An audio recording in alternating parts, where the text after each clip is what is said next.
Good morning guys. তো ঘুম থেকে উঠে গেছি, বাইরের দিকটা এত অন্ধকার আর এখন বাজে 4:30।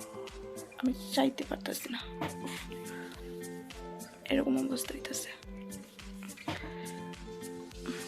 চলো দেখি। তো বাইরে দেখতে পাচ্ছ কীরকম অন্ধকার হয়ে রয়েছে চারিদিক।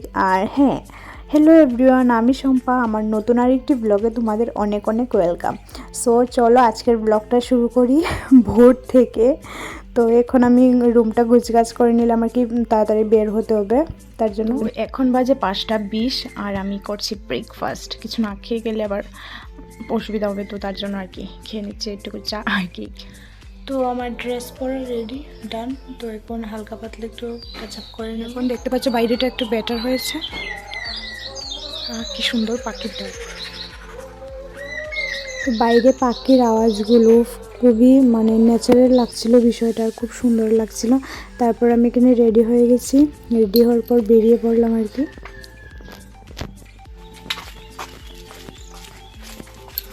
সো আমরা বেরিয়ে পড়েছি আর এখন বাজে আই গেস 6:15, এখনও গেটই খুলিনি। তো চললাম সকাল সকাল, আর হালকা হালকা ঠান্ডা লাগছে, তবুও আমি কিছু নিইনি। ভাবলাম নিয়ে আর কী করবো, পরে তো গরমই লাগবে। তো আমি বেসিক্যালি আগরতলা যাচ্ছি। আমি যে পাসপোর্ট বানিয়েছিলাম, তো সেটা দিয়ে বাংলাদেশ যাব। সেখানে আমার শাশুড়ির রিলেটিভ রয়েছে, তো সেখানে যাওয়ার জন্যই আমি পাসপোর্টটাও করেছিলাম। আর যেই না কোথাও ইন্টারন্যাশনাল ট্রিপে যাবো কি না, আর এর জন্য পাসপোর্টটা করেছিলাম। আর পাসপোর্টটা করে আমি এখন ভিসা লাগাতে যাচ্ছি। তো ভিসাটা লাগানো হয়ে যাবে আজকে, তারপর কিছুদিনের মধ্যেই আমরা চলে যাব। তার জন্য এত শপিং টপিং করছি আর। তো রাস্তায় যেতে যেতে মিট করলাম এই পুচিটার সাথে, এটার নাম হচ্ছে সাধু। আর এখানে যেতে যেতে আমি কিছু ফুলের ফটো নিচ্ছিলাম আর কি। তো চলে যাচ্ছি, আর স্টেশনে হেঁটেই যাব, যেহেতু আমাদের বাড়ির কাছে রয়েছে। আর সকাল সকাল হাঁটাটা শরীরের পক্ষে অনেক ভালো।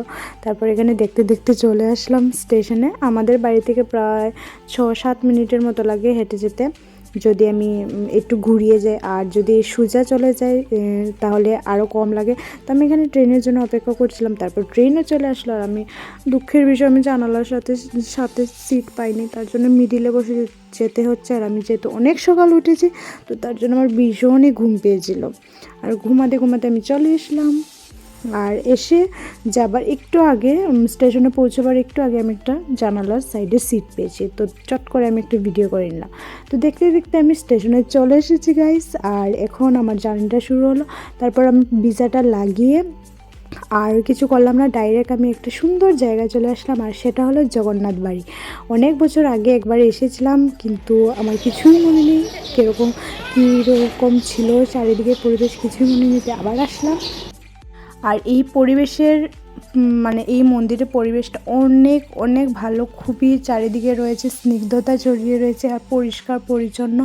আর বিশাল বড় মন্দিরটা খুব ভালো লাগছিল। আর এখানে বিভিন্ন ধরনের মূর্তি ছিল, যেমন কৃষ্ণের যে একটা লীলা আছে না, ওইটার মূর্তি এর মধ্যে প্রকাশ হয়েছে ওই লীলাটা। তো সব কিছুর ভিডিও করছিলাম, খুব সুন্দর লাগছিল সব কিছু। আর আমার তো ভীষণই ভালো লাগছিলো।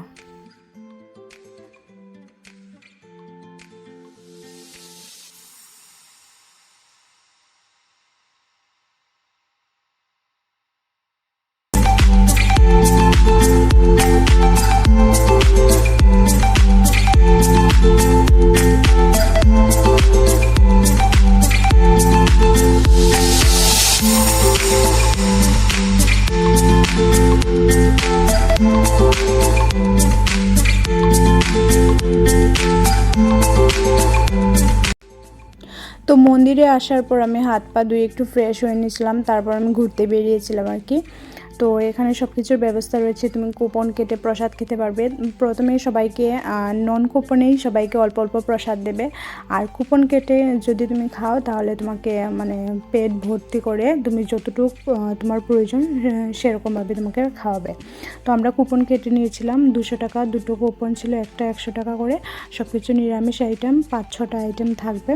তো খুবই ভালো লাগছিলো। আর সাইডে একটা পুকুর ছিল, আর সেটা অনেক সুন্দর ছিল। সেখানে মাছ ছিল, বিভিন্ন ধরনের মাছ ছিল আর কি।